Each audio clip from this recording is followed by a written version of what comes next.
যা দেখছেন মিথ্যা, যা দেখছেন সব সত্য নয়, বেশিরভাগই মিথ্যা। আপনি দেখছেন যে অর্থনীতি খুব এগিয়ে যাচ্ছে, দেখবেন এই যে কাগজের টাকা তো যাবেই, পুরো ওয়ার্ল্ডের ব্যাংকিং সিস্টেমটাই হুমকির মুখে ইনশাআল্লাহ। আর সময় খুব দ্রুত চলে যাবে, কারণ এটা শেষ জামানা চলছে। বছর যাবে কিসের মতো? মাসের মতো। মাস যাবে সপ্তাহের মতো, সপ্তাহ যাবে দিনের মতো। এই যে আজকে জুমার দিন, এই গত জুমায় আর এই জুমার মধ্যে সময়ের খুব বেশি পার্থক্য পেয়েছেন? সময় সংকীর্ণ হচ্ছে, অর্থ হচ্ছে সময়ের বরকত উঠে যাচ্ছে। কি উঠে যাচ্ছে? বরকত। এই যে ঢাকায় আমরা দেখি যে মানুষ মেটেরিয়ালিজম জীবনযাপন করে, সবাই মেটেরিয়ালিস্টিক, বস্তুবাদী। তো ছোটাছুটি খালি সকাল থেকে রাত পর্যন্ত শুধু ছোটাছুটি। তাদের মধ্যে অল্প কিছু মানুষ পরকালীন স্বার্থে ছোটে, বেশিরভাগ মানুষই দুনিয়ার স্বার্থে ছোটে। আর তো দুনিয়ার স্বার্থে ছোটা মানুষগুলোকে আল্লাহ পাক রাস্তার মাঝখানে ট্রাফিক জ্যামে বসিয়ে রেখে দেন। দুনিয়ার জন্য ছুটছিস, ছোট এখন সময়টাকে, হায়াতটা, নিজের জীবনের হায়াতের একটা বড় অংশ রাস্তায় ট্রাফিক জ্যামে শেষ হয়ে যায়। কোথায় যাবেন? সময় তো আল্লাহর হাতে। সময় কার হাতে? আল্লাহর হাতে। আল্লাহ পাক যেভাবে ইচ্ছা সময়কে আবর্তিত করবেন। সময়ের বরকত উঠে যাওয়া অর্থ কি? সময়ের বরকত নষ্ট হয়ে যাওয়ার অর্থ হচ্ছে আমরা আমাদের ৫০-৬০ বছর হায়াতে সেই কাজগুলো করতে পারছি না, যেই কাজগুলো সাহাবায়ে কেরাম রাদিয়াল্লাহু আনহুম ৩০-৪০ বছরে করে ফেলেছে। মুয়াজ বিন জাবাল রাদিয়াল্লাহু আনহু নাম শুনেছেন? ৩৯ কি ৪০ বছর, কোন বর্ণনায় ৩৬ বছর তিনি বেঁচে ছিলেন। তিনি ৩৬ বছরে ইসলামের জন্য যা করেছেন, আমরা কি ১০০ বছরে সেটা করতে পেরেছি? সম্ভব? সময়ের বরকত উঠে যাচ্ছে। ৩ নাম্বার সিঁড়িতে নবী সাল্লাল্লাহু আলাইহি ওয়াসাল্লাম, তখন তিনি বলছেন আমিন। সাহাবীরা বলছেন কি জন্য ইয়া রাসূলুল্লাহ? তিনি বলছেন জিবরাইল আলাইহিস সালাম এসেছেন আমার কাছে, এসে বলছেন সেই ব্যক্তি ধ্বংস হোক, সেই ব্যক্তি ধ্বংস হোক যার সামনে আমার নাম উচ্চারিত হয়েছে মুহাম্মদ সাল্লাল্লাহু আলাইহি ওয়াসাল্লাম, কিন্তু নাম শুনে সে দরুদ পাঠ করে নাই। এই ৩ শ্রেণীর মানুষ কি হবে? ধ্বংস। এইজন্য আমি বলেছিলাম যে নবী সাল্লাল্লাহু আলাইহি ওয়াসাল্লামের নাম আসলেই পড়বেন কি? সাল্লাল্লাহু আলাইহি ওয়াসাল্লাম। ১০ টা নেকি হবে, আল্লাহ ১০ বার রহম করবেন, ১০ টা গুনাহ মাফ হবে। ইনশাআল্লাহ আপনি ধ্বংসপ্রাপ্তদের অন্তর্ভুক্ত হবেন না। আল্লাহর নবীর অভিশাপ আপনার উপরে থাকবে না ইনশাআল্লাহ তাআলা। একটা ছোট্ট কথা বলে সামনে যাই। যে নবীর নাম শুনে দরুদ পাঠ না করলেই অভিশপ্ত হতে হচ্ছে, যে নবীর নাম শুনে দরুদ পাঠ না করলেই অভিশপ্ত হতে হচ্ছে, সেই নবীর সুন্নতের খেলাফ জীবনযাপন করলে নিশ্চয়ই পুরস্কৃত হতে হবে। তাহলে কি হবে? সেই নবীর সুন্নাত, আদর্শ, ব্যক্তি, পরিবার, সমাজ এই জীবনে যদি আমরা প্রতিষ্ঠা না করতে পারি, তাহলে নিশ্চয়ই আমরা পুরস্কৃত হব নাকি? হব? নবীর নাম শুনে দরুদ না পড়লেই সে অভিশপ্ত হচ্ছে। ধ্বংস হোক সে ব্যক্তি, যে ব্যক্তির সামনে নবীর নাম উচ্চারিত হলো, দরুদ পাঠ করলো না, ধ্বংস হোক। মানে নবী বলছেন আমিন, তার মানে নবী সাল্লাল্লাহু আলাইহি ওয়াসাল্লাম বদদুয়া করলেন, তাই নয় কি? নবীজি কি করলেন এখানে? বদদুয়া করলেন, সে ধ্বংস হোক। যেমন নবীজি ওই যে রিবা সাথে সম্পৃক্ত ব্যক্তিরা আল্লাহ এবং তার রাসূলের সাথে যুদ্ধ করে না? কোরআনে আছে, রিবা যদি তুমি না ছাড়ো, এর উপর অটল থাকো, তাহলে সে যেন আল্লাহ এবং তার রাসূলের সাথে যুদ্ধের ঘোষণা করো। এটা কি অভিশাপ নয় কি? নবীর অভিশাপ নিয়ে চললে সারা জীবনে কি কল্যাণ এবং কামিয়াবি আসবে? নবীর নাম শুনে দরুদ না পড়লেই যদি এই শাস্তি হয়, তাহলে নিঃসন্দেহে সারা জীবন নবীর আদর্শের খেলাফ চললে কখনো শান্তি পাওয়া যাবে না। সিম্পল। কথা কি বুঝতে কঠিন মনে হচ্ছে? আচ্ছা, এবার এখানে চলে আসেন। মুসা আলাইহিস সালাম বলছেন হ্যাঁ আমি জ্ঞানী মানুষ। আল্লাহ পাক বললেন না, তুমি সবচেয়ে বেশি জ্ঞানী মানুষ নও। মুসা আলাইহিস সালামের উপরে কি নাযিল হয়েছিল? তাওরাত। আল্লাহ পাক তার সাথে কথা বলেন নাই? বলেছিলেন? তুর পাহাড়ে তিনি আগুন দেখেছিলেন, আল্লাহ পাক কথা বলেছিলেন না? কালিমুল্লাহ বলা হয়। মুসা আলাইহিস সালামকে বিশাল একটা গোত্রের দায়িত্ব দেওয়া হয়েছিল, বনী ইসরাইল। এবং কোরআন খুললে আপনি প্রত্যেকটা জায়গায় দেখবেন মুসা আর ফেরাউন, মুসা আর ফেরাউন, তাই নয় কি? এত বড় একজন জলিল এবং কাদের নবী, আল্লাহ পাক তাকে বলছেন না তুমি সবচেয়ে জ্ঞানী মানুষ নও। তিনি প্রশ্ন করছেন তাহলে কে সেই জ্ঞানী মানুষ? তিনি অস্থির হয়ে যাচ্ছেন। আল্লাহ আমি তার সাথে দেখা করতে চাই, I want to meet him, আমি তার সাথে দেখা করতে চাই। সে কোথায়? প্রয়োজনে তার সাথে দেখা করতে যদি আমাকে যুগ যুগ ধরে চলতে হয়, রাস্তায় হাঁটতে হয়, তাও হাঁটবো। কথা বুঝতে পারছেন? আল্লাহ পাক বললেন ঠিক আছে, মাজমাউল বাহরাইন, দুই সাগরের মিলনস্থল বলে একটা কথা আছে। মাজমাউল বাহরাইন, দুই সমুদ্র যেখানে মিলে গেছে সেখানে তুমি আমার ওই বান্দাকে পাবে। তার নাম হচ্ছে খিদির। কি নাম? খিদির। খিদির মানে হচ্ছে শ্যামল বা সবুজ। একটা বর্ণনা এসেছে খিদির আলাইহিস সালাম যেখানে বসতেন সেই জায়গাটা সবুজ হয়ে যেত। এখন এই ব্যাখ্যাটা বাহ্যিকভাবে হতে পারে, এটা এটা ইন্টারপ্রিটেশনও করা যেতে পারে। আল্লাহ ভালো জানেন কোনটা ব্যাখ্যা সঠিক। বাহ্যিকভাবেই সব সবুজ হয়ে যেত, নাকি তার জ্ঞানের আলোতে অজ্ঞতা দূর হয়ে সব সবুজ হতো, আল্লাহ ভালো জানেন। ব্যাখ্যার একটা সুযোগ আছে। তো তিনি সেখানে গেলেন, তার সাথে একজন সঙ্গীকে নিয়েছেন, তার নাম হচ্ছে ইউশা বিন নুন, একজন যুবক, তরুণ যুবক। তারা দুজন পথ চলছেন। চলতে চলতে চলতে চলতে তারা একটা জায়গায় গিয়ে পথটা ভুল করলেন। একটা জায়গার কথা বলে দেয়া ছিল, এই জায়গায় গেলে তোমার থলির মধ্যে যে মাছ আছে, মাছ, মৃত একটা মাছ, এটা জীবিত হয়ে সমুদ্রে লাফ দিবে। যখনই লাফ দিবে ওই জায়গায় তুমি তাকে পাবে। কাকে পাবে? খিদির আলাইহিস সালামকে। তো তিনি সেখান থেকে একটু দূরে চলে গিয়েছিলেন। এই যে পথ তিনি ভুল করলেন কিছু দূর, এটা সূরা কাহফের মধ্যে আছে শেষের দিকে। আমি প্রত্যেকটা লাইন বাই লাইন পড়লে এখানে 12টা বাজবে আর কি। আর আমার আরেকটা প্রোগ্রাম আছে, 12টা বাজবে। তো তিনি পথ ভুল করলেন। যেই পথ ভুল করলেন তিনি ক্লান্ত হয়ে গেলেন। ক্লান্ত হয়ে বসে পড়লেন এবং সেই সাথীকে বলছেন, খাবার কিছু আছে, নাস্তা কিছু আছে, নিয়ে আসো। এখান থেকে আমি একটা দলিল দিই আপনাকে ছোট্ট করে। সবার মাথায় সবকিছু আসবে না, আর আমি যে ব্যাখ্যাটা দিচ্ছি এটা সঠিক হলে আল্লাহর পক্ষ থেকে, ভুল হলে আমার পক্ষ থেকে। যদি মনে হয় আপনার কাছে এটা সঠিক তাহলে আপনি গ্রহণ করবেন, যদি আপনার কাছে মনে হয় যে না ভুল, তখন ছেড়ে দিয়েন, কোনো সমস্যা নেই। আমি আমার মত গ্রহণ করতে কাউকে কখনোই এনফোর্স করি না। তো যখন তিনি ক্লান্ত হয়ে পড়েছেন তখন তিনি পথ ভুল করেছিলেন। আমি ফিল করছি জিনিসটা এভাবে যে জীবনে চলার পথে আমাদের গন্তব্য যদি ঠিক না থাকে তাহলে আমরা খুব সহজেই ক্লান্ত হয়ে পড়বো। আমার কথা কি বুঝতে পারছেন? জীবনে চলার পথে আমাদের গন্তব্য যদি ঠিক না হয় আমরা খুব সহজেই ক্লান্ত হয়ে পড়ব। আমাদের গন্তব্য কি? এই গন্তব্য যদি ঠিক না থাকে, যাদের গন্তব্য দুনিয়া, যাদের গন্তব্য বাড়ি গাড়ি, স্ট্যাটাস, প্রতিপত্তি, পলিটিক্যাল পাওয়ার, যাদের গন্তব্য হচ্ছে জাস্ট দুনিয়ার মোহ, তারা খুব সহজেই ক্লান্ত হয়ে পড়বেন। কিন্তু আল্লাহর পথে যারা পথযাত্রী, যাদের গন্তব্য জান্নাত, তারা কখনো ক্লান্ত হয় না। কখনো ক্লান্ত হয়? দেখবেন শেষ বয়সে বৃদ্ধ হয়ে গেছে আলেম, বৃদ্ধ হয়ে গেছেন মুহাদ্দিস, মুফাসসির, এখনো দেখবেন যে সিংহের মতো বক্তব্য দিচ্ছে। দেখেন না? তো এই বিষয়টা আমি ফিল করেছি। সামনে যাই। তো তিনি তাকে পেলেন। যখন রাস্তা ভুল করেছেন তখন তার স্মরণ হচ্ছে, আরে মাছ তো নাই, মাছ কোথায় গেল? তখন ইউশা বিন নুন বলছেন, মাছ তো আগেই লাফ দিয়ে নদীতে সমুদ্রে চলে গেছে। তখন তিনি বলছেন, ওইটাই তো সেই জায়গা ছিল যেখানে তাকে পাওয়া যাবে, চলো। আবার তিনি ব্যাক করে সঠিক জায়গায় আসলেন। এবার তার গায়ে অনেক শক্তি। সঠিক জায়গায় এসে দেখলেন, হ্যাঁ, একটা পাথরের উপরে, সাখরা বলে, পাথর খণ্ড, এর উপরে খিদর আলাইহিস সালাম বসে আছেন। কে বসে আছেন? খিদর আলাইহিস সালাম। এবং তিনি তাকে সালাম দিলেন, আসসালামু আলাইকুম ওয়া রাহমাতুল্লাহ। তো খিদর আলাইহিস সালাম বলছেন, ওয়ালাইকুম আসসালাম ওয়া রাহমাতুল্লাহ। এই জনমানব শূন্য জায়গায় সালাম কোত্থেকে আসলো? তখন মূসা আলাইহিস সালাম বলছেন যে, আমি মূসা। আমি কে? মূসা। খিদর আলাইহিস সালাম বলছেন, তুমি কি বনু ইসরাঈলের মূসা? তুমি কি বনু ইসরাঈলের মূসা? তার মানে খিদর আলাইহিস সালাম বনু ইসরাঈলের কেউ নন। কথা কি বোঝা যায়? যদি তিনি বনু ইসরাঈলের কেউ হতেন তাহলে বলতেন না, তুমি কি বনু ইসরাঈলের মূসা? তার মানে তিনি বনু ইসরাঈলের বাইরের কেউ, ওই গোত্রের, ওই সম্প্রদায়ের নন তিনি। তো এখন তিনি বলছেন, আমি একটু পড়ে শোনাই। ক্বালা লাহু মূসা, মূসা আলাইহিস সালাম তাকে বলছেন, হাল আত্তাবিউকা আলা আন তুআল্লিমানি মিম্মা উল্লিমতা রুশদা। মূসা আলাইহিস সালাম তাকে বলছেন, হে খিদর আলাইহিস সালাম, আমি কি আপনার অনুসরণ করতে পারি এই শর্তে যে আল্লাহ আপনাকে যা শিক্ষা দিয়েছেন সেখান থেকে আমাকে কিছু শেখাবেন? স্টুডেন্টের মতো আসলেন। এবার খিদর আলাইহিস সালাম কি বলছেন? ইন্নাকা লা তাস্তাতিআ মাইয়া সাবরা। আমি তো শেখাতে চাই, কিন্তু তুমি তো আমার সাথে সবর করতে পারবে না। কি পারবে না? তুমি আমার সাথে ধৈর্য ধরতে পারবে না। একজন টিচার কি কখনো এমন কথা বলে স্টুডেন্টকে?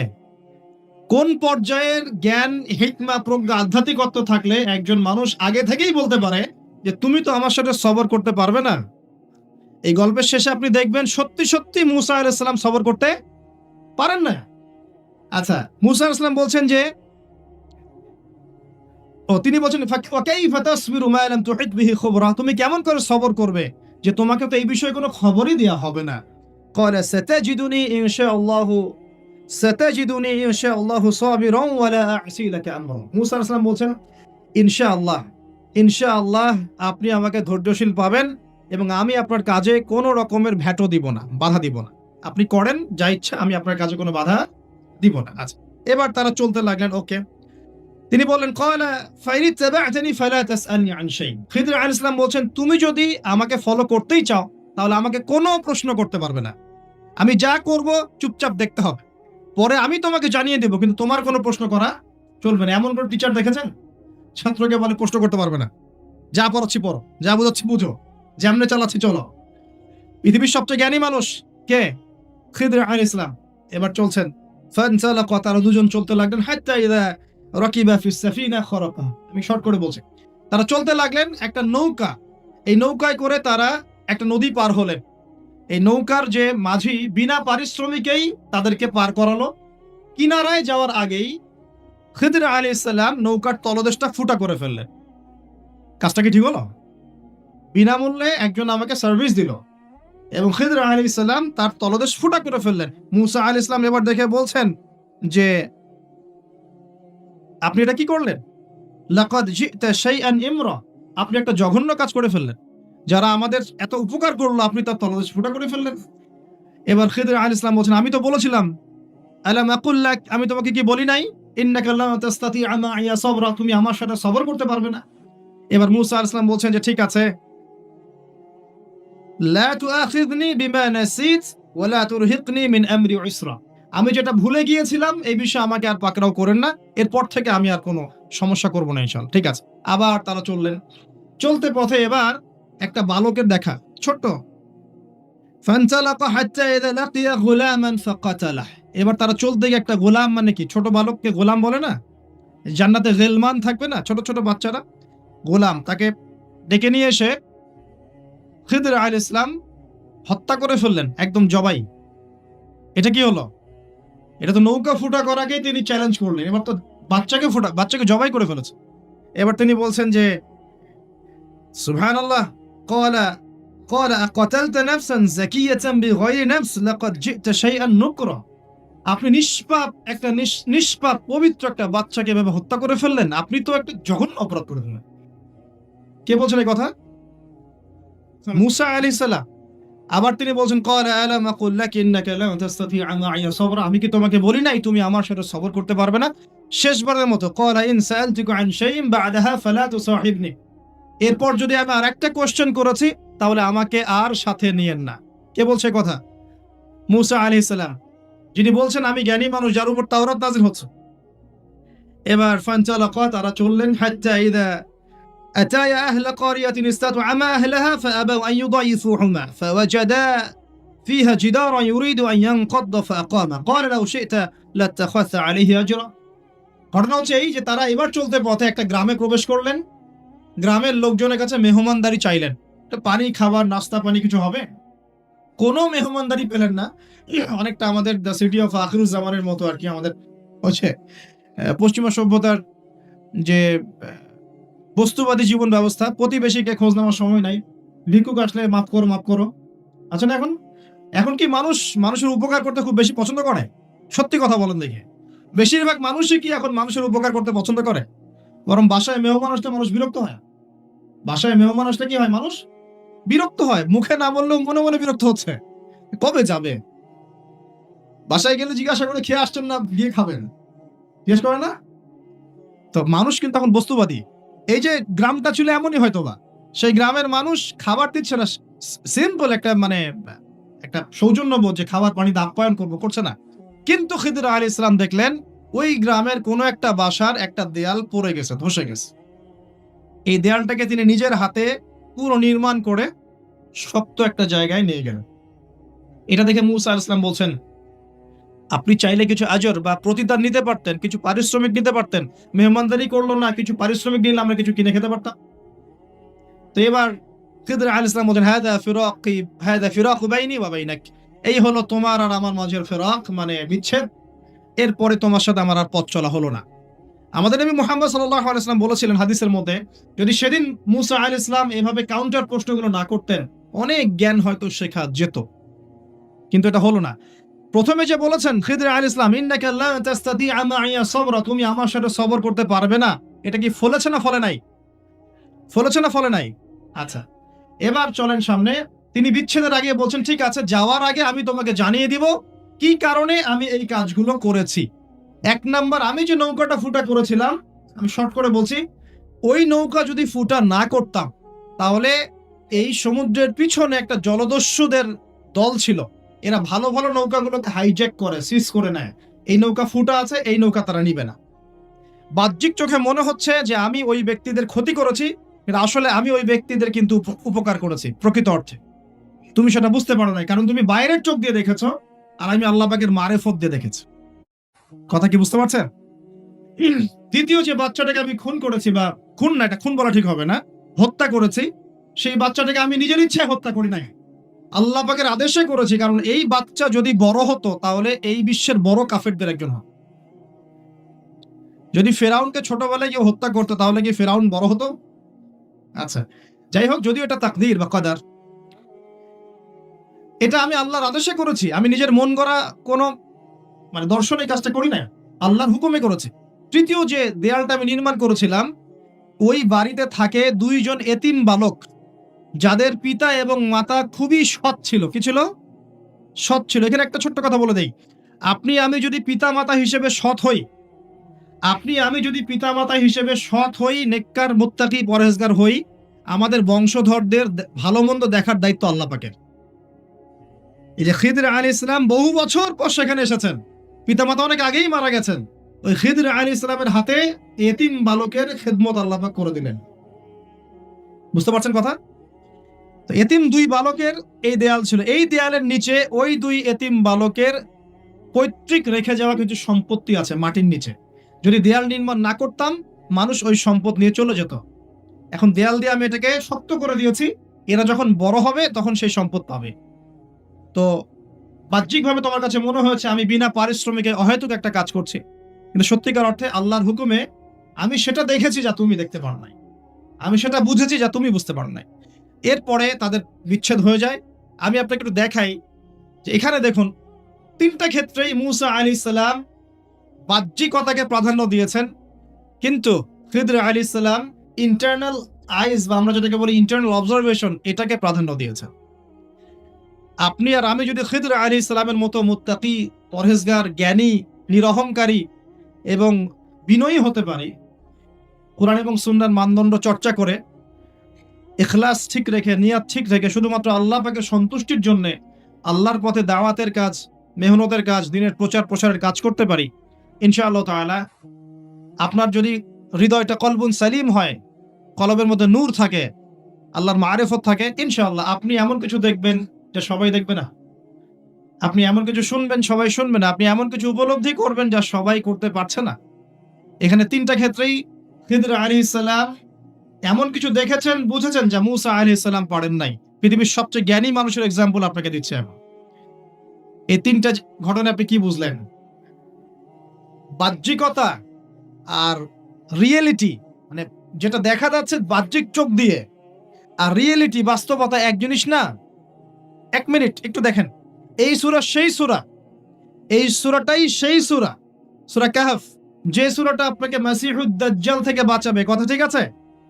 এই সূরা সেই সূরা, যে সূরা আপনাকে মাসিহুদ দাজ্জালের ফিতনা থেকে বাঁচাবে। কারণ নবী সাল্লাল্লাহু আলাইহি সাল্লাম বলেছেন, কিয়ামতের আগ পর্যন্ত, আদম আলাইহিস সালাম থেকে শুরু করে কিয়ামত পর্যন্ত দাজ্জালের চেয়ে ভয়ঙ্কর কোনো ফিতনা আসে নাই, আসবেও না।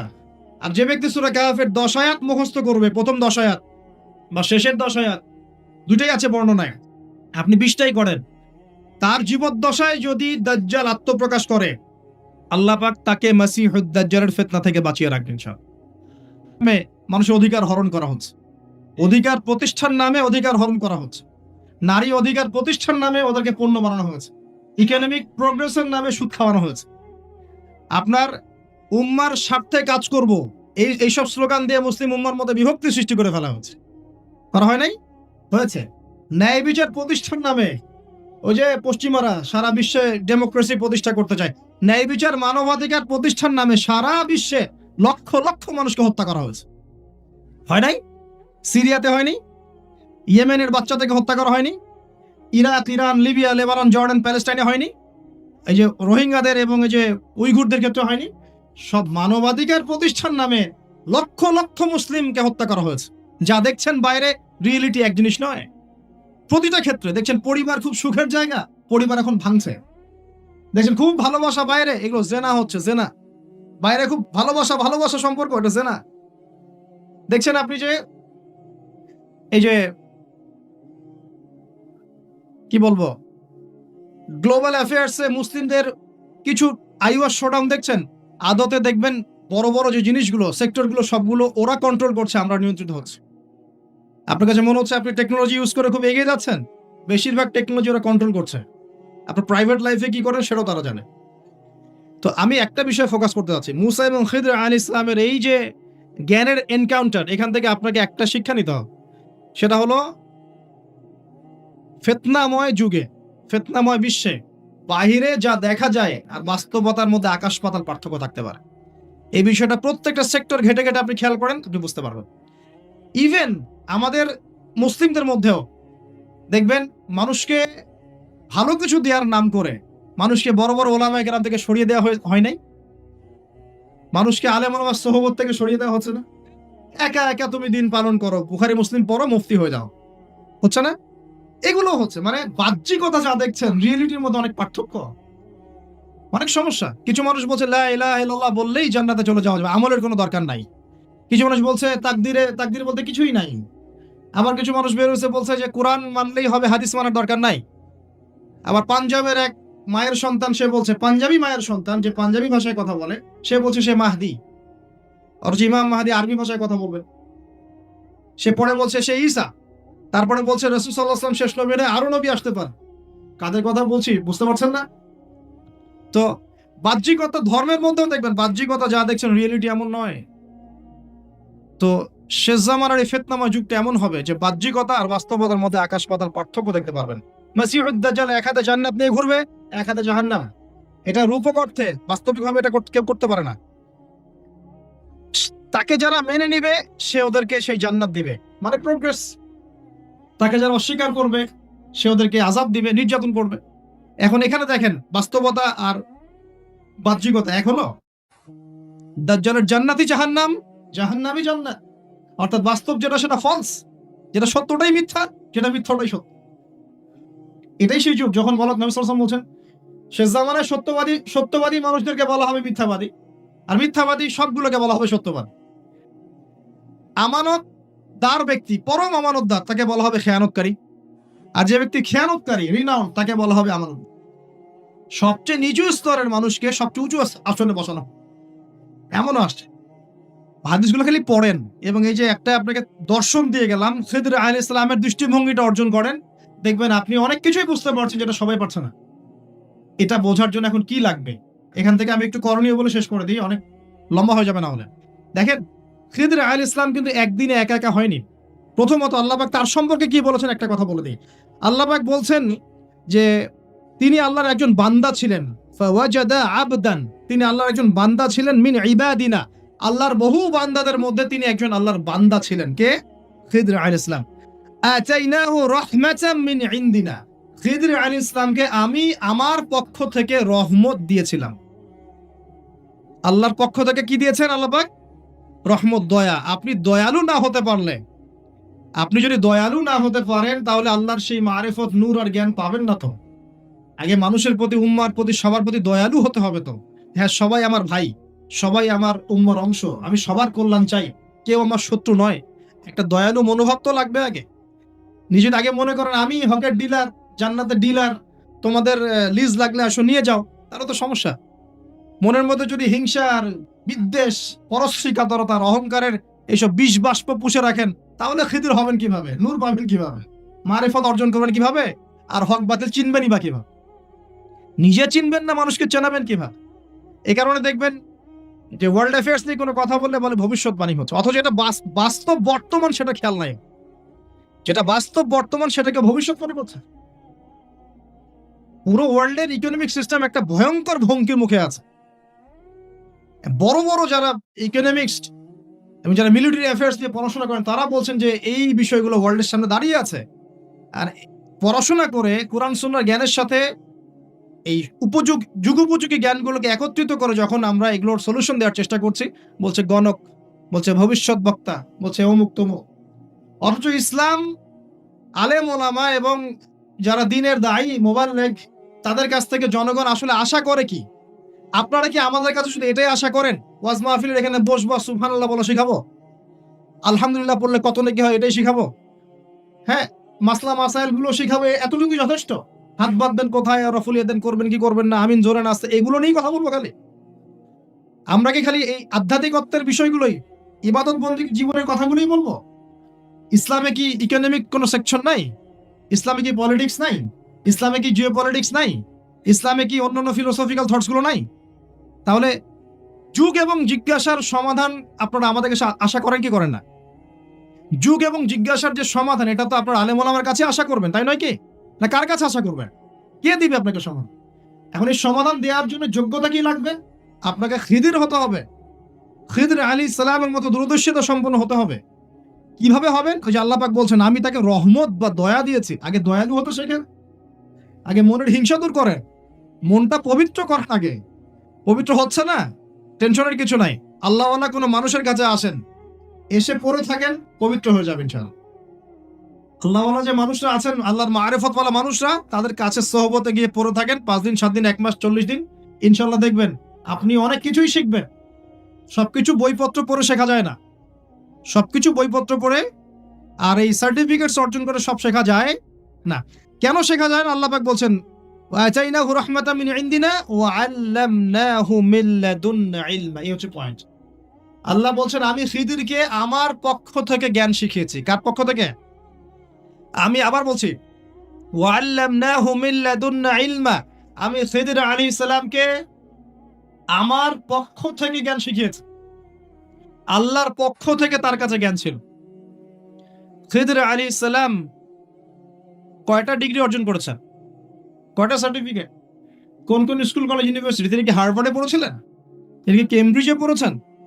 আমাদের প্রাচ্যের অক্সফোর্ডে পড়েছেন? তো এখানে পড়েও খিদির হতে পারছি না কেন? তাহলে সমস্যা কোথায়? তার মানে জ্ঞান শুধুমাত্র প্রোটেস্ট্যান্ট ভার্সনে সার্টিফিকেটস অর্জন করা নয়, আর বইপত্রের খালি লেটার্স গুলোকে মুখস্থ করাই নয়, এগুলোই জ্ঞান নয়। যতক্ষণ পর্যন্ত এগুলোর আমল না আসবে এবং আল্লাহওয়ালা মানুষের সোহবতে না থাকবে, আত্মশুদ্ধি অর্জন না হবে, কলব পরিষ্কার না হবে, ততক্ষণ পর্যন্ত আল্লাহর মারিফত পাবে না।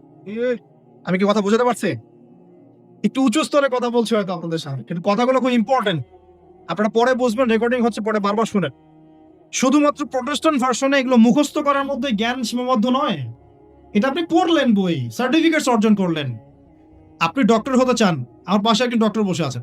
এখন যদি আমি বলি যে আপনি ডক্টর হতে চান অর্থোপেডিক্সের বইগুলো আপনাকে দিয়ে দিলাম, বাসায় গিয়ে পড়েন, ডক্টর হয়ে যান, হবে? পারবে কি কেউ করতে? তাকে মেডিকেল কলেজে ভর্তি হতে হবে, ক্লাস করতে হবে, তার চেয়ে বড় বড় ডক্টরদের সোহবতে থেকে জ্ঞান শিখতে হবে, প্র্যাকটিক্যাল করতে হবে, কত কাজ। এই কাজগুলো আমরা দিনের ক্ষেত্রে করতে চাই না। আমি একটা বিষয়ের দিকে ফোকাস করছি, খিদির না হতে পারলে সে জামানায় টেকা যাবে না। কারণ এই জামানা রিয়েলিটি আর বাস্তবতার মধ্যে কোনো মিল নেই। দূরদর্শিতা লাগবে, চিন্তা হলে নূর লাগবে। ওই যে বললাম, নূর আপনাকে অন্ধকার জাহিলিয়াতে আলোর পথ দেখাবে, অন্ধকার থেকে আলোর পথ দেখাবে ইনশাআল্লাহ। তো প্রথমে লাগবে জ্ঞান, দয়া, একটা কলবুন সালিম, প্রশান্ত হৃদয়, আল্লাহ পাকের মারিফত এবং আল্লাহর নূর। অর্জন হবে কিভাবে? প্রথমে আপনি জ্ঞান অর্জন করে আমল করবেন, এরপর আল্লাহওয়ালা মানুষের কাছে থাকবেন, তাদের সাথে সম্পর্ক রাখবেন, আলেম ওলামা থেকে ডিটাচড হয়ে থাকবেন না, কখনো না। তাদের সোহবতে গিয়ে গিয়ে পড়ে থাকবেন। সপ্তাহে 5 দিন কাজ করছেন, 2 দিন তো ফ্রি আছেন, 2 দিনের মধ্যে 1 দিন সময় দিবেন। পারা যাবে না? বহু ওলামায়ে কেরাম বাংলার আনাচে কানাচে কাজ করছেন, অফলাইনেই, অনলাইনে তাদেরকে পাবেন না আপনি। এমনও আল্লাহওয়ালা মারিফতওয়ালা মানুষ আছে বাংলাদেশের মাটিতে, যাদেরকে আপনি অনলাইনে একটা ছবিও খুঁজে পাবেন, আছে। আমরা বাধ্য হয়ে প্রকাশ হয়ে গেছি, এখন তো ছবি মূর্তি এটা আমরা তো অ্যাভয়েড করতে পারছি না। আর আমি বারবার নিষেধ করার পরেও এই কাজগুলো আপনারা করছেন, এটাকে আমি আসলে খুব একটা সাপোর্ট করি না, কিন্তু বাধ্য হয়ে যাচ্ছে অনেক সময়। আল্লাহ পাক মাফ করে দিক, দোয়া করুন। চেষ্টা করছি যে এগুলো থেকে বের হওয়ার কিভাবে বের হওয়া যায়। তো শুধুমাত্র নিজে নিজে জ্ঞান অর্জন নয়, আমল দরকার, সোহবত দরকার। আর কি দরকার বললাম? কলবুন সেলিম, প্রশান্ত একটা হৃদয় দরকার, আল্লাহ নূর দরকার, মারিফত। এরপরে দেখবেন আপনি এমন কিছু দেখছেন, শুনছেন, বুঝতে পারছেন যেটা সবাই পারবে না। এখানে দেখেন 3টা ক্ষেত্রেই খিদর আলাইহিস সালাম কি সঠিক না ভুল? সঠিক না ভুল? আচ্ছা, এখন তার কাজগুলোকে মূসা আলাইহিস সালামের কাছে কি মনে হচ্ছিল? সঠিক না ভুল? ভুল। এই জামানাটা সেই জামানা যে জামানায় আপনি দেখবেন সত্য মিথ্যার মানদণ্ড উল্টে গেছে। আমানতদারকে খেয়ানতকারী বলা হচ্ছে, খেয়ানতকারীকে আমানতদার বলা হচ্ছে। প্রচন্ড রকম উগ্র একজন মানুষকে আপনি বলছেন ভালো মানুষ, কিন্তু একজন ভালো মানুষকে আপনি বলছেন উগ্র। প্রচন্ড রকম জালেম একটা সভ্যতাকে আপনি বলছেন একদম বিশ্বের সবচেয়ে উন্নত সভ্যতা, কিন্তু আদতে তারা বিশ্বের সবচেয়ে নিকৃষ্ট সভ্যতা। বাহ্যিকভাবে আপনি দেখছেন ইকোনমিক প্রোগ্রেস, আসলে দেখছেন ধসে যাচ্ছে। বাস্তবতা হচ্ছে এটা ধসে যাচ্ছে। আপনি দেখছেন নারীর অধিকার একদম, আদতে নারীরা জাহান্নামী হচ্ছে বেশি বেশি। বাহ্যিকভাবে দেখছেন যে পোশাক চেঞ্জ হয়ে যাচ্ছে, ছেলের পোশাক মেয়ে, মেয়ের পোশাক ছেলে, তাই না? এটা শুধু বাহ্যিক পোশাকেই হচ্ছে না, এটা আপনার সমাজের ফাংশনাল রোলটাও চেঞ্জ হচ্ছে। সমাজের ফাংশনাল রোলের মধ্যে মেয়ে ছেলের জায়গায় আসছে, ছেলে মেয়ের জায়গা যাচ্ছে। ভিতর থেকে দেখা শেখেন আপনি, ভিতর থেকে দেখা শেখেন। দেখছি আমরা উম্মার জন্য অনেক কিছু করে ফেলছি, কিন্তু আদতে আমরা এখনো ঐক্যবদ্ধই হতে পারছি না। আমরা সবাই মিলে একটা জায়গায় আসতেই পারছি না এখনো। ছোটখাটো বিষয়গুলোকে নিয়ে অনলাইন অফলাইন গরম করে রেখে দিচ্ছে একেবারে, তাই না? অর্থাৎ বাস্তবতা হচ্ছে দিন দিন মানুষ খ্রিস্টান হচ্ছে, দিন দিন মানুষ কাদিয়ানি হচ্ছে, দিন দিন মানুষ শিয়া হয়ে যাচ্ছে, উম্মার ঐক্য বিনষ্ট হচ্ছে। মিডিয়া, প্রযুক্তি, ফাইন্যান্স সব পশ্চিমারা নিয়ে নিচ্ছে। আমরাই বসে বসে এইভাবেই আছি, আপোষে ইখতিলাফ। এগুলো টোটালি টাইম ওয়েস্ট করা। আর কি বলবো, এগুলো থেকে দূরে থাকতে গিয়েও পারা যাচ্ছে না, মানুষ জোর করে টেনে নিয়ে আসছে এখানে। দূরে থাকতে গিয়েও পারা যাচ্ছে না, মানুষ জোর করে টেনে নিয়ে আসছে এখানে। বিশ্বে কত বড় বড় ইস্যু চলছে, কোনো ইস্যু নিয়ে কোনো কথা নাই। কয়দিন আগে হ্যালোইন না হলোইন একটা উৎসব হয়েছে না আরবে, একটা ঘোমটাওয়ালা কোনো কথা বলে নাই। একটা ঘোমটাওয়ালা, কোনো ঘোমটাওয়ালা একটা কথা বলে নাই এই উৎসব নিয়ে। বলেছে? বলে নাই। ইয়েমেনে বোম্বিং এবং বহু শিশু, মাসুম শিশুকে টোটালি ম্যাসাকার, কিল করা হয়েছে, একটা কথা বলেনি কখন? বলেছে? একটা স্ট্যাটাস দেয় নাই। আমাকে খুঁজে নিয়ে দেয়। পেট্রোল এবং ডলার, এই মনিটারি সিস্টেম চলেছে, এর ফলশ্রুতিতে ডলার হয়েছে সারা ওয়ার্ল্ডের রুলিং কারেন্সি। একটা অন্যায়ের প্রতিবাদ করা হয়নি। সিনেপ্লেক্স, অশ্লীলতা, মাদক, এসবের বিরুদ্ধে যারা যারা কথা বলেছিলেন সবগুলোকে ঢুকিয়ে রাখা হয়েছে ভিতরে। ঘুমটাওয়ালা একজন একটা কথা বলেনি, একটা কথা বলেনি, একটা কথা নেই।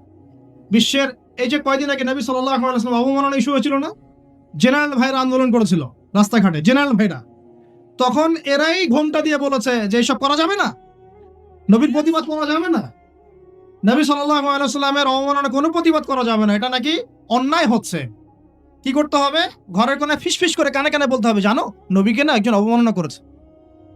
অনলাইনে বলা যাবে না, বলেনি? মানুষ সব ভুলে গেছে নাকি? এই কয়েকদিন আগে তাবলিগ জামাত, একটা মাকবুল জামাত বাংলাদেশে, সারা সাবকন্টিনেন্টে একটা মাকবুল জামাত, কয়েকদিন আগে বলেছে নিষিদ্ধ, ব্যান্ড, বলে নাই? বিগার ইস্যুস গুলো নিয়ে ওয়ার্ল্ড অ্যাফেয়ার্সে কি হচ্ছে, দেশের অর্থনীতির কি হচ্ছে, সামনে একটা ইকোনমিক স্যাংশন আসছে, দুর্ভিক্ষের মতো অবস্থা তৈরি হচ্ছে, কি হবে এখানে, কি করবে মানুষ, কোনো সলিউশন নাই। উম্মার বিভক্তি কিভাবে ঐক্যবদ্ধ হবে, কোনো প্রচেষ্টা নাই। কিভাবে ইকোনমিক্যালি আমরা শক্ত হব, সামাজিকভাবে ইসলাম কায়েম হবে, ইসলামের বিধানগুলো বাস্তবায়িত হবে, কোনো চেষ্টা নাই। কথা কি নিয়ে জানেন? খান কেন পেল বেটা, আমি পেলাম না, সে কেন পাইনি? আশ্চর্য একটা কথা, অদ্ভুত। মানে কত নিচু মানসিকতার মানুষ হলে এই ছোট ছোট বিষয়গুলোকে নিয়ে মানুষকে ব্যস্ত রাখতে পারে, আল্লাহর কসম আমি জীবনে দেখি না, কসম। কত নিচু মানসিকতার মানুষ হলে এ ধরনের ইস্যুস গুলোকে নিয়ে উম্মাকে ব্যস্ত রাখতে পারে, আল্লাহর কসম এরকম মিন মাইন্ডেড মানুষ আমি জীবনে দেখি না। তারেক জামিল হুজুর হাফিজাহুল্লাহ, তিনি গিয়েছেন মুআজ বিন জাবাল রাদিয়াল্লাহু আনহুর কবর জিয়ারত করতে। তিনি বলছেন যে আমি দেখলাম প্রচন্ড ঘ্রাণ আসছে, সুবহানাল্লাহ, এবং আমি ওই কাপড় শুকে দেখলাম, মাটি শুকে দেখছি, এটা ওটা শুকে দেখছি, এখান থেকে আসছে কিনা। দেখলাম না, এসব থেকে আসছে না। খাদেম বলছে এটা কন্টিনিউয়াসলি আসছে বছরের পর বছর ধরে। তারেক জামিল হুজুর এখন বেদাতি হয়ে গেল। তাও হাসান, আরেকজন হুজুর আছেন, ওনার নাম ভুলে গেলাম, উনি বলছেন আমরা আফগান ওয়ার দেখেছিলাম, আফগান ওয়ারে অনেক শহীদকে আমরা দেখেছি, যারা আমেরিকান বোম্বিং এ শহীদ হয়েছে, আমরা দেখেছি তাদের লাশ থেকে গন্ধ বেরোচ্ছে। এগুলো তো দলিল দিতে পারবেন না। আপনি কি দলিল দিতে পারবেন কেমন ছিল, কি ছিল, কোথায় লেখা আছে? পারবেন। কিন্তু কিছু বিষয় তো আপনি দলিল দিতে পারবেন। এক, কিরকম? নবী সাল্লাল্লাহু আলাইহি ওয়াসাল্লাম মেরাজের রাতে ঘ্রাণ শুনেছেন। জিজ্ঞাসা করছেন ইয়া জিবরাইল আলাইহিস সালাম এটা কোত্থেকে আসছে? তিনি বলছেন এটা ফেরাউনের মেয়ের যে চুল আশ্রয় দিত বাদী দাসী, তার নাম হয়তো অনেকে আসিয়া বলেন, আল্লাহু আলাম, আল্লাহ ভালো জানেন, হাত থেকে চিরুনি পড়ে গেছে, তিনি বলেছেন বিসমিল্লাহ। এটা শুনে ফেলেছে এই ফেরাউনের মেয়ে, শুনে ফেরাউনকে বলেছে যে এ তো আল্লাহ ছাড়া আপনাকে ইলাহ মানে না, আল্লাহর নামে সে চিরুনি উঠিয়েছে। এখন এই অপরাধে ফেরাউন তাকে বলছে ফিরে আসতে হবে, না হলে হত্যা করব। তো সেই দাসী বা বাদী বলছে না, ফিরে আসবো না, কারণ আল্লাহ হচ্ছেন আপনার রব, আমার রব, সবার রব। কে বলছে এটা? ফেরাউনের দাসী। ফেরাউন তার সন্তানদেরকে একত্রিত করে বলল আগুন জ্বালাও। আগুন জ্বালানো হলো। আগুন জ্বালানোর পর বলছে এখনো ফিরে আসো, না হলে তোমার সন্তানদেরকে আগুনে ফেলে দিব। কিসে ফেলে দিব? আগুনে। দাসী বলছে আমার সন্তান দুটো, যদি 5টা 10টাও সন্তান হতো তাও আমি পিছু পা হতাম না। একটা একটা করে সন্তানকে ফেলে দেওয়া হলো। জ্বলন্ত আগুনের সন্তান ভস্মীভূত হয়ে গেল। সর্বশেষ সেই দাসীকেও ফেলে দেওয়া হলো। জিবরাইল আলাইহিস সালাম বলছেন ওই যে দাসী এবং তার সন্তানদেরকে যেখানে দাফন করা হয়েছে সেখান থেকে ঘ্রাণ আসছে। অন্য নবী তো এটা পান নাই, নবী মুহাম্মদ সাল্লাল্লাহু আলাইহি ওয়াসাল্লাম পেয়েছেন। এই ঘটনা ঘটেছে মূসা আলাইহিস সালামের সময়ে, আর সেই ঘটনা প্রকাশ পেয়েছে নবী মুহাম্মদ সাল্লাল্লাহু আলাইহি ওয়াসাল্লামের মেরাজ। সুবহান। আরেকজন সাহাবী আনাস বিন নাদার রাদিয়াল্লাহু আনহু, আনাস বিন নাদার রাদিয়াল্লাহু আনহু, উহুদের যুদ্ধ হচ্ছে। উহুদের যুদ্ধের মধ্যে একবার একটা গুজব ছড়িয়ে পড়লো। কি গুজব? গুজবটা হচ্ছে যে মুহাম্মদ সাল্লাল্লাহু আলাইহি ওয়াসাল্লামকে হত্যা করা হয়েছে, নাউযুবিল্লাহ। ঠিক আছে? এবার তো আমি বলছিলাম যে উহুদের মাঠে একটা গুজব ছড়িয়ে পড়েছিল নবী সাল্লাল্লাহু আলাইহি ওয়াসাল্লামকে নাকি হত্যা করা হয়েছে, নাউযুবিল্লাহ। তো অনেক সাহাবী তখন অস্ত্র ফেলে দিয়ে এইভাবে বসে আছে। তো আনাস বিন নাদর রাদিয়াল্লাহু আনহু তিনি বলছেন যে তোমরা অস্ত্র ফেলে দিয়েছো কেন? তখন আপনারা বসেন, বিশৃঙ্খলা করেন না প্লিজ। তখন তিনি বলছেন যে যাকে হত্যা করা হয়েছে তিনি যদি নিহত হয়ে থাকেন তাহলে আমাদের বেঁচে থেকে কি লাভ? এখন তিনি ছুটছেন, ঘোড়সওয়ার হয়ে ছুটছেন। এক পর্যায়ে তিনি বলছেন সাদ বিন মুয়াজ রাদিয়াল্লাহু আনহুকে, হে সাদ বিন মুয়াজ, আমি আপনাদের পরিবেশে খুবই বিব্রত হচ্ছি ভাই, প্লিজ বসেন প্লিজ। আপনারা কি আমার আলোচনা শুনতে আসছেন নাকি? বড় একজন স্কলার পাশে বসে আছেন, এরকম করাটা টোটালি একটা বেয়াদবি হচ্ছে, আদবের খেলাফ হচ্ছে। প্লিজ আমাকে বিব্রত করেন না, প্লিজ বসেন প্লিজ। আমি শেষ করে দিচ্ছি ভাই, প্লিজ একটু বসেন। তো আনাস বিন নাদর রাদিয়াল্লাহু, আমি পয়েন্ট আউট করে দেই, রাসূল সাল্লাল্লাহু আলাইহি ওয়াসাল্লাম মেরাজের রাতে ঘ্রাণ পেয়েছে। আনাস বিন নাদর রাদিয়াল্লাহু আনহু উহুদের মাঠে বলছেন আমি ঘ্রাণ পাচ্ছি, ছুটে চললেন, শহীদ হয়ে গেলেন। ইভেন ইমাম বুখারী রাহিমাহুল্লাহর কে যখন দাফন করা হয়, তাকে যারা দাফন করছেন তারা বলছেন আমরা মেশক আম্বরের গন্ধ পাচ্ছি। এখন বাস্তবতা আর এই যে দৃশ্যমান জগৎ, সবকিছুকে পেনিট্রেট করার জ্ঞান তো আল্লাহ পাক সবাইকে দেন নাই। সবাইকে তো সব বুঝ আল্লাহ পাক দিবেন না। কেউ যদি পেয়ে যায়, কেউ যদি না পায়, এটাতে কি সত্য মিথ্যার পার্থক্য হয়ে যায়? বা আকীদা খারাপ ভালো মন্দের পার্থক্য হয়ে যায়? এতে করে কি কবর পূজারী মাজার পূজারী হয়ে যায়? সুবহানাল্লাহ। কেন পাচ্ছ না তুমি? তোমার ব্যাপারে আমি একটা স্টেটমেন্ট দিব, খালি একটা স্টেটমেন্ট, যে হামজা রাদিয়াল্লাহু আনহু যে আদর্শের জন্য জীবন দিয়েছেন, হামজা রাদিয়াল্লাহু আনহু যে আদর্শের জন্য জীবন দিয়েছেন, সে আদর্শের শব্দটা যে উচ্চারণ করে তুমি তাকে খারাজি ফতোয়া দিয়ে দাও, এই কারণেই পাওনি তুমি। কথা কি বুঝতে পেরেছেন? হামজা রাদিয়াল্লাহু আনহু যে আদর্শের জন্য জীবন দিয়েছেন, ওই আদর্শের শব্দটাও কেউ যদি মুখে উচ্চারণ করে, সে এই যে গর্তের মধ্যে থাকবে, মাথা উঁচু করে বলে দিবে অমুক খারিজ আর তমুক খারিজ, শেষ। এই কারণে আল্লাহ পাক তোমাকে এই তৌফিক হয়তো এখনো দেন নাই। আল্লাহ পাক আমাদের সবাইকে বোঝার তৌফিক দান করুন, খিদর আলাইহিস সালামের মতো জ্ঞানী হওয়ার তৌফিক দান করুন।